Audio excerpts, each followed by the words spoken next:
जर तुमच्या घरात सतत अडचणी येत असतील, पैशाची तंगी असेल किंवा मन अस्वस्थ असेल, तर गुरुवारी हा एक साधा उपाय नक्की करा. स्वामी समर्थ यांची कृपा तुमच्यावर होईल. हा उपाय करण्यासाठी गुरुवारी सकाळी लवकर उठावे. अंघोळ करून स्वच्छ पिवळे किंवा साधे कपडे घालावेत. स्वामी समर्थाच्या फोटो किंवा मूर्तीसमोर एक तुपाचा दिवा लावा. यानंतर 11 वेळा हा मंत्र म्हणा. ओम श्री स्वामी समर्थाय नमः. ओम श्री स्वामी समर्थाय नमः.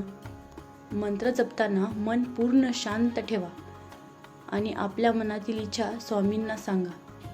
हा उपाय सलग 5 गुरुवार करा. अनेक भक्तांचा अनुभव आहे की घरातील नकारात्मकता कमी होते आणि अडचणी दूर व्हायला सुरुवात होते. श्री स्वामी समर्थ. जर तुम्ही स्वामी समर्थावर श्रद्धा ठेवत असाल तर कमेंटमध्ये श्री स्वामी समर्थ जरूर लिहा.